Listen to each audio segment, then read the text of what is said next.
One of the main questions we hear about millennials this day, those born between 1981 and 2001, is the question, why aren't they in church? Where are they? And what can we do to get them back if that is possible? The church's reason for being is the same as it was when Jesus gave us the Great Commission, and that was to make disciples. And yet many of today's leaders aren't sure how to grab hold of this generation, the millennials, and help them catch a vision for following Jesus. So Pastor John Kane and I will be just querying these young men tonight. Glad to be with you. We're launching something new tonight, and we hope this will be a blessing. So welcome, and let's have fun. It's good to talk to both of you. So you're both millennials, is that correct? Yeah, we fall into that age range. You're in that age group. Yeah. And you are both graduates of seminary. Correct. Yeah, Okay. Concordia Seminary. So Yeah. you span this issue. You see both sides of the issue. Mm-hmm. And this is something of no small amount of hand-wringing, I'd say, in denominations across the United States. All different denominations struggle with this issue. Yeah, Zach and I actually, we spend a lot of time talking about this issue because, part of it is we see the church, the numbers for the church, while they're not exactly, as bad as, some numbers make them out to be, they're not getting, better, and they're not going up in the way that we'd like to for the church in the United States. And one of the main reasons for that is our own generation and the challenges that face the church for reaching our own generation. So it's multi-generational, but it's also multi-difficulty, I suppose, in that it's in part maybe the millennials aren't ready, or is it more that the church isn't equipped? I wonder if, two thoughts on that question. One is, I think that millennials are ready.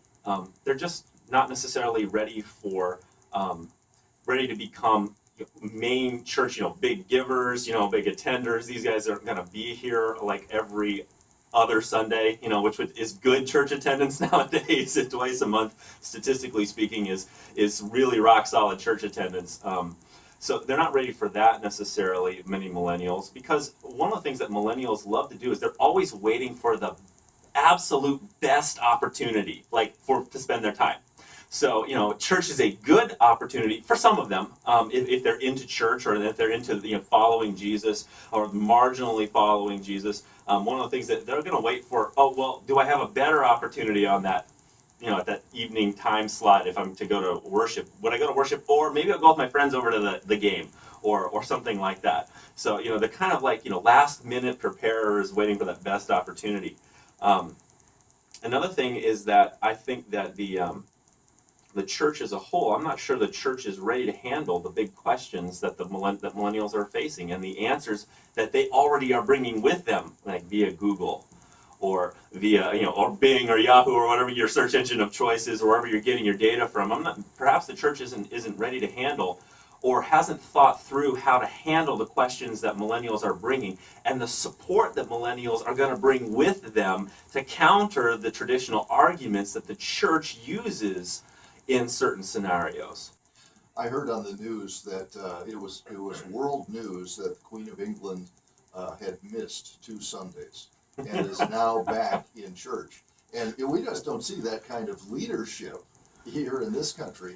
But with millennials, you say that there's options. So what do we need to do to at least have the opportunity to engage in conversation?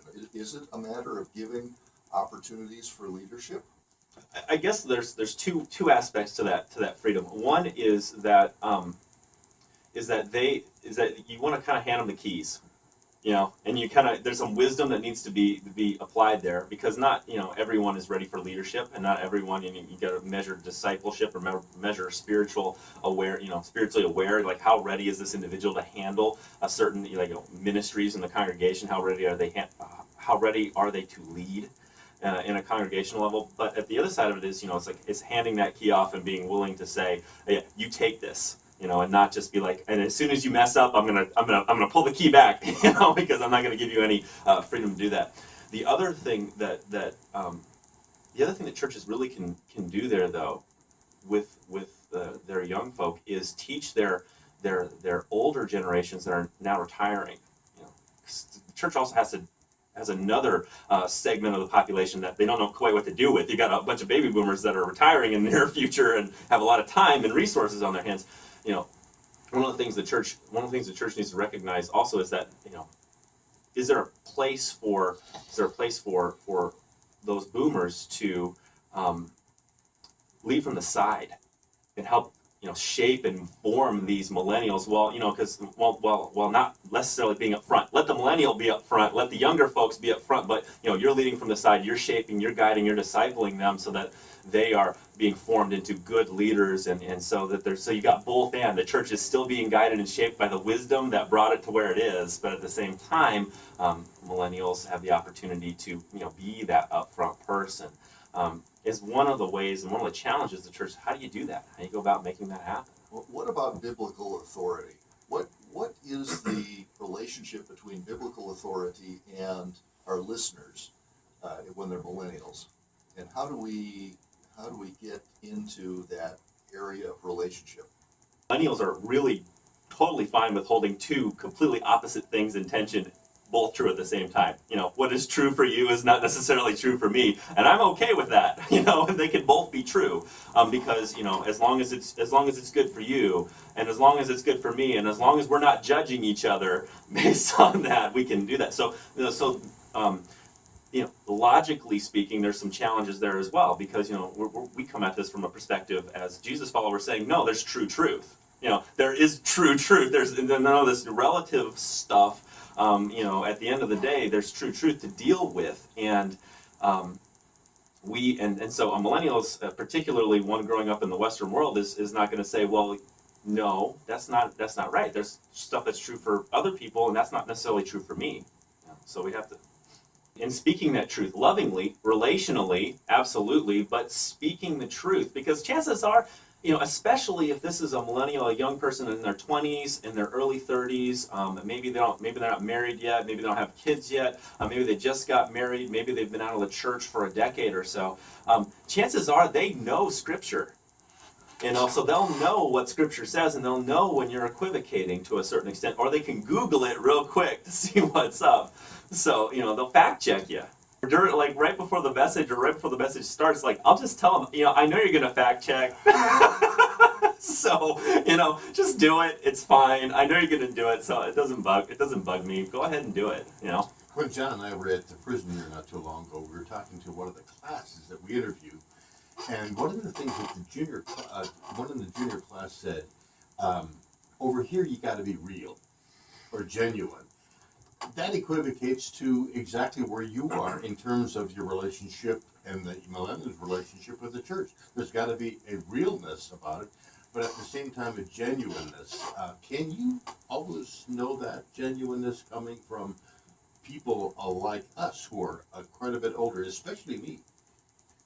Genuineness is not necessarily the same thing as being hip or being relevant. And because this is not a question of, is your music, you know, top 20, you know, hits, is your passing wearing blue jeans. Yeah, and he's like got a couple of tattoos, so he got backstory, you know. Or like for me, is he bald? And you know, I got a goatee. I mean, that's not necessarily. Most of the research we've run into says that is actually really kind of low on the list of things that matter in terms of being genuine. They'd rather you just be genuinely who you are. You know, be you kind of thing. And it works far better for reaching millennials than trying to look like them, talk like them, you know, act like them. You know, it's much better to be you. That's a relief, isn't it, David?